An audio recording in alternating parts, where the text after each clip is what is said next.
Hello friends, Ram Ram सभी को। कैसे हो आप सब? उम्मीद करती हूँ सभी बहुत ही ज़्यादा अच्छे होंगे और हम सब भी ठीक हैं। स्वागत है आपका फिर से एक नए व्लॉग में।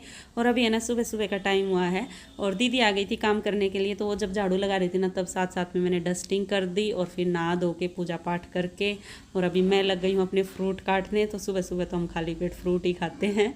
मम्मी पहले कभी पीती थी चाय, लेकिन अब तो मम्मी भी मतलब खाली पेट कभी चाय नहीं पिएगी, पहले फ्रूट वगैरह खाएंगे और फिर चाय रोटी के साथ ही पीती है मम्मी। तो बस मैंने काट ली है। आज पपीता ही था तो पपीता ही काटा है और अंगूर भी थे वैसे तो, पर अंगूर मैं और मम्मी धो के रख लेते हैं टेबल पे और पूरा दिन खाते रहते हैं। अंगूर तो टाइम पास करने का साधन है ना। और अभी है ना मैं मलाई से घी बनाऊंगी। आज मक्खन नहीं निकाल रही, सीधा ही घी बना रही हूँ, क्योंकि मैंने कई दिन पहले मक्खन निकाला था ना तो एक कमेंट आया हुआ था कि मलाई से सीधा भी घी निकल सकता है। और एक बार मैंने ना ट्राई भी किया था मलाई से सीधा घी निकालने का, लेकिन इतना टाइम हो गया, पकाई गई उसको पकाई गई और वो घी बना ही नहीं। तो मैंने उल्टा उतार के उसको ठंडा करके फिर उसका माखन बनाया, फिर उसका घी बनाया। तो मैं उस दिन इतनी दुखी हो गई थी, तो इसलिए मैं है ना सीधा ही मलाई से घी नहीं निकालती, पहले माखन बनाती हूँ और फिर घी निकालती हूँ। लेकिन फिर आज फिर मैंने सोचा, क्योंकि कटोरा देखो कितना भरा हुआ है, तो इसका 2 बार में मक्खन निकलेगा, तो मैंने सोचा आज फिर मैं मलाई का ही घी बनाती हूँ सीधा इसमें डाल के। कढ़ाई में मैंने गैस पे कढ़ाई रख दी है और सीधी मलाई कढ़ाई में डाल के और तब मैं घी बनाऊंगी। तो देखती हूँ आज निकलेगा या नहीं, कितना देर लगेगी, कितना टाइम लगेगा। चलो बना के देखते हैं। और कटोरे की सारी मलाई मैंने इसमें डाल ली है कढ़ाई में। और ये कढ़ाई है ना मतलब भारी है, स्टील की भारी कढ़ाई है, इसकी तली मोटी है। तो मैं जब भी मतलब घी निकालती हूँ बनाती हूँ तो इसी में बनाती हूँ, मेरा घी लगता नहीं नीचे। पर आज तो मैंने है ना पंगे में पैर फंसा लिया है सीधा ही घी निकालने का। ये है, मैंने सोचा आज निकाल के देख लेती हूँ। और आज तो मैं है ना इसको मतलब बंद नहीं करूँगी गैस को। उस दिन तो मैंने बंद कर दिया था कई देर वेट करके कि घी तो आएगा ही नहीं, बंद करके अपना फिर मैंने मिक्सी जार में पीस के मक्खन निकाला था और फिर घी बनाया था। मैं आज नहीं बनाऊंगी, इसका कितना ही टाइम लग जाए, आज तो ऐसे ही घी बनाऊंगी। तो बस रख दिया है मैंने। और ये देखो पिघल तो गया है, लेकिन अभी इसके कोई आसार नहीं लग रहे हैं घी बनने के। तो मैंने सिम गैस करके इसको ऐसे ही छोड़ दिया है और बस अब इसमें चम्मच घुमाती रहूंगी और इसको पकाती रहूंगी। मेरे को पता है इसमें बहुत ज़्यादा टाइम लगना है, तो बस अब इसको सिम गैस करके ऐसे ही छोड़ दिया है। और मैंने आज नाश्ता तो है ना जल्दी ही बना लिया था, क्योंकि हमारे हॉस्पिटल में ना स्टाफ का एक मेंबर तो आ गया है, तो वो 24 घंटे हॉस्पिटल में ही रहेगा, तो उसके खाने पीने की जिम्मेवारी हमारी ही है। तो उनके लिए मैंने सुबह जल्दी नाश्ता बनाया ना, तो साथ में अपना भी बना लिया था, सब्जी रोटी बना रखी थी। तो मैंने सोचा ये घी तो अभी बनेगा नहीं तो खाना खा लेते हैं। तो मम्मी के लिए मैंने चाय चढ़ा दी है, क्योंकि मम्मी तो चाय के साथ ही खुश रहती है, रोटी खा के सब्जी नहीं लेगी सुबह। पर मैंने सब्जी बना रखी है और शाम की भी बची हुई थी पालक पनीर की सब्जी। तो मैंने तो अपनी प्लेट में मतलब 2 कटोरी सब्जी रख ली है। मेरे को सब्जी कितनी दे दो, मैं तो बहुत खाती हूँ। तो मैं अभी अपनी प्लेट लगा रही हूँ, 2 कटोरी सब्जी, सैलेड, रोटी। तो मेरे लिए तो सही है, ये बहुत हेल्दी होती है, वैसे सब्जियां खानी भी चाहिए। और अब देखो कैसा हो गया है, ये थोड़ा टाइट होने लग गया। शुरू में तो ऐसा निकल निकल के भाग रहा था, लेकिन अभी टाइट होना शुरू हो गया है। लेकिन घी के आसार तो अभी तक नहीं दिख रहे मेरे को। मैंने है ना मतलब 10 बजे रखा था ये और 11:30 बजे मेरा इसका काम कंप्लीट हुआ था, मतलब 1.5 घंटा लग गया था। और मैंने सोचा ये पंगा तो बड़ा ले लिया है, मैं आज के बाद ऐसे नहीं निकालूंगी। मेरा तो वही सही तरीका है, वही अपना मलाई से माखन निकाला और फिर इसका घी बना दिया। और कोई कोई तो ऐसा भी करता है, मलाई में दूध डाल के और उसको जमा देते हैं और सुबह फिर ऐसे जैसे हम रई से बिलोते हैं ना, ऐसे बिलो के फिर उसकी लस्सी भी काम में आ जाती है। तो वो भी सही तरीका है। तो मैंने जैसे आज सीधा मलाई से घी बनाया है ना, तो मैं ये राय किसी को नहीं दूंगी। मैं तो अपनी राय ये दे रही हूँ, या तो मलाई से मक्खन निकालो और फिर घी बनाओ, या फिर जैसे मलाई को जमा दो और फिर सुबह उसका बिलो के और उसका घी बनाओ। तो वो भी सही तरीका है, क्योंकि उसमें लस्सी भी काम में आ जाती है। पर ये बहुत ज़्यादा गैस खा लेता है इतना टाइम लग गया नहीं तो गैस लग गई और 1.5 घंटा वैसे लग गया। पर अभी फाइनली घी आ गया है, ये देखो। और इसमें है ना खोआ बहुत ज़्यादा निकला है। मतलब मैंने उस दिन है ना 2 कटोरे भर के मलाई का मक्खन निकाला था ना, कि फिर उसका घी बनाया था, तो उसमें इतना खोआ नहीं निकला था जितना इसमें 1 कटोरे में निकल आया। तो इसमें खोआ बहुत ज़्यादा निकला है।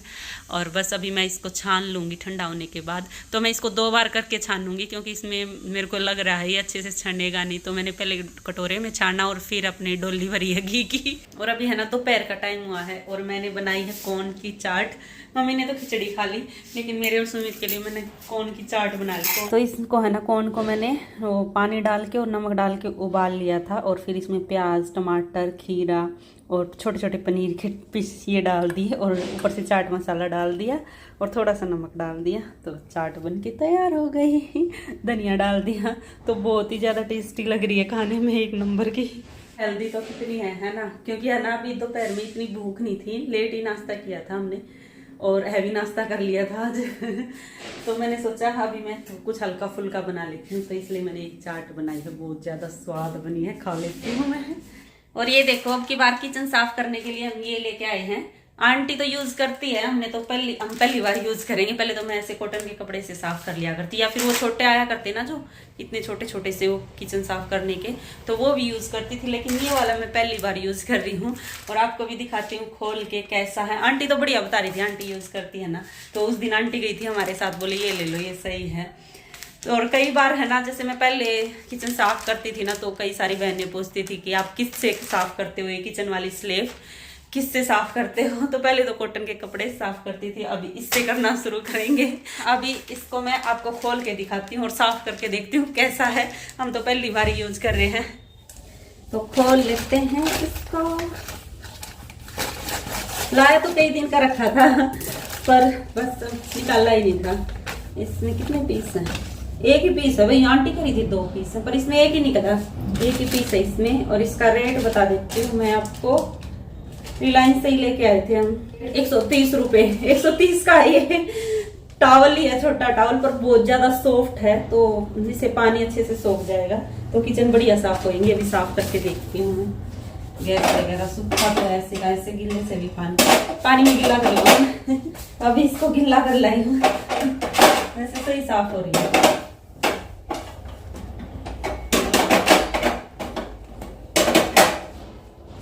एकदम बिल्कुल मुलायम सॉफ्ट सा है। वो तो है ना, जैसे हम पहले यूज करते थे, वो इतना बड़ा होता था, तो वो सूखने के बाद ऐसे टाइट हो जाता था बाद में। जैसे कई दिन हो गए इसको यूज करते हुए, फिर बिल्कुल टाइट हो जाता था, फिर गिल्ला कर करके साफ करना पड़ता था। पर ये तो टाइट भी नहीं होएगा ऐसे। जैसे ये वाली गैस है, इसको तो सूखे कपड़े से ऐसे साफ कर दो तो ये साफ हो जाती है सही। तो ये वाला सही रहेगा कपड़ा। मेरे को तो अच्छा लगा, सही साफ हो रही है किचन से, मतलब किचन की स्लेब गैस सब। और कल जहाँ मैंने हॉस्पिटल की वीडियो डाली थी ना, तो उसके लिए सबने बहुत ज्यादा बधाई दे रखी है, सबने कांग्रेचुलेशन लिख रखा है। तो आप सभी का तहे दिल से बहुत ज्यादा धन्यवाद, सबको thank you thank you thank you. और कईयों ने तो ये पूछ रखा है कि स्टाफ कैसे रखोगे, कितनी नर्सें होएंगी, कौन कौन से डॉक्टर आएंगे, किस किस फील्ड वाले। तो हमारा ना जैसे 24 घंटे ओपन रहेगा ये हॉस्पिटल, तो दिन का अलग स्टाफ होएगा, रात का अलग स्टाफ होएगा। कुछ स्टाफ ऐसा भी है जो 24 घंटे रहेगा, जैसे लैब वाला है, 1-2 और है। और डॉक्टर का यही है, अभी तो जो सुमित के दोस्त हैं MBBS डॉक्टर हैं वो भी, तो अभी तो वही बैठेंगे। और जैसे फिर पेशेंट आते जाएंगे, तो वैसे हम डॉक्टर यहाँ विजिट करते रहेंगे। तो टाइमिंग होएगी हर डॉक्टर की भी, इस टाइम से इस टाइम तक ये डॉक्टर बैठता है। तो उसमें आईज नोज स्पेशलिस्ट भी होंगे, ऑर्थो वाले भी, गायनिक भी, तो मतलब टाइम से। अभी तो नहीं, मतलब शुरू में तो वही कम ही पेशेंट आएंगे, जैसे जैसे पेशेंट बढ़ते जाएंगे ना, तो डॉक्टर भी विजिट करते जाएंगे, डॉक्टर भी बढ़ते जाएंगे, तो ऐसा होएगा। अभी हॉस्पिटल चालू हो जाएगा, फिर उस पर डिपेंड करेगा। और तो आप सभी को मैं एक बार फिर धन्यवाद देती हूँ, आप सब ने इतनी सारी बधाई दी है। और ओपनिंग पे जरूर आना आप सब लोग, अभी तो थोड़ा ही दिन बाकी है, बस उसकी भी तैयारी शुरू करनी है। और अभी थोड़ा मोड़ा सजावट का जो सामान है, सुमित कह रहे थे कि पौधे वोधे भी लेके आने हैं, तो वह भी मैं आपको दिखाऊंगी। अभी लेके नहीं आए हैं, हॉस्पिटल में पौधे रखते हैं ना तो अच्छे लगते हैं, कुछ आर्टिफिशियल पौधे होते हैं और कुछ ओरिजिनल, तो देखते हैं कैसे लेके आएंगे। तो वो सारी चीजें मैं आपको दिखाती रहूंगी। पर मैं आज हॉस्पिटल में एक बार भी नहीं गई हूँ, कल कैमरे वैमरे सारे लग गए थे, तो आज तो मैं एक बार भी नहीं गई हूँ। जब जाऊंगी फिर टूर करवा दूंगी थोड़ा बहुत, जो भी नया सामान आएगा उसका। और अभी है ना शाम का टाइम हो गया, और मैं सोच रही हूँ आज थोड़ी सी वो कर लूँ, एक्सरसाइज कर लूँ, आज से ही शुरू कर लूँ। डाइटिंग तो फिर भी मैंने 1-2 दिन से शुरू कर रखी है, कुछ भी तला भुना। जैसे मैं घूमने गई थी ना दिल्ली, उसके बाद मैंने तला भुना छोड़ रखा, और चाय तो उससे भी पहले की छोड़ रखी है, चाय पीनी बिल्कुल बंद कर रखी है। तो डाइटिंग तो मैंने मतलब 2-3 दिन से शुरू कर रखी है, लेकिन एक्सरसाइज नहीं कर रही थी मैं, ना पार्क जा रही हूँ, 1-2 दिन ही गई थी पहले पार्क। तो मैंने सोचा आज से मैं अपनी एक्सरसाइज भी शुरू कर दूँ। बहुत ज़्यादा वेट बढ़ रहा है मेरा, पूरी सर्दियाँ खा खा के इतना वेट कर लिया है, तो आज भी पार्क तो नहीं जाऊंगी, लेकिन यहीं से मैं थोड़ी वॉक कर लूंगी और थोड़ी सी साइड की एक्सरसाइज एक आध कर लूंगी स्टार्टिंग में, क्योंकि ज़्यादा नहीं करते। अगर शुरू में ही मैंने ज़्यादा कर ली ना, फिर तो शरीर इतना दुखेगा बहुत ज़्यादा। थोड़ा थोड़ा करके बढ़ा लूंगी। और अभी दिन भी सही हो गए ना, ठंड चली गई। ठंड में तो बिल्कुल भी नहीं होती थी, अभी दिन सही हो गए, तो 1-2 महीने में पतली हो जाऊंगी। बहुत ज़्यादा मोटी हो गई, सारे सूट टाइट आने लग गए हैं, कई किलो वेट बढ़ गया मेरा। और अभी है ना, मम्मी गई है बाला आंटी के पास, क्योंकि बाला आंटी ने ऑपरेशन करवा रखा कान का। तो 2-3 दिन हो गए हैं शायद ऑपरेशन करवाए। तो बस मम्मी अब आज गई है मिलने के लिए। तो मम्मी उधर चली गई, मैं अपनी एक्सरसाइज कर लूँ। वैसे भी अकेली तो बैठा रहना टीवी देखने से तो अच्छा है अपना वर्कआउट ही कर लूँ। और बस वर्कआउट करने के बाद फिर खाना बनाने का ही टाइम हो जाएगा। तो मैं अपनी वर्कआउट कर लेती हूँ फटाफट, और इस व्लॉग का भी यहीं एंड कर लेते हैं और मिलते हैं आगे एक और नए व्लॉग में। तब तक के लिए bye bye, take care. Video देखते रहना, और पसंद आए तो प्लीज़ लाइक ज़रूर कर देना, और जो चैनल पे नए हो सब्सक्राइब कर लेना। Bye bye.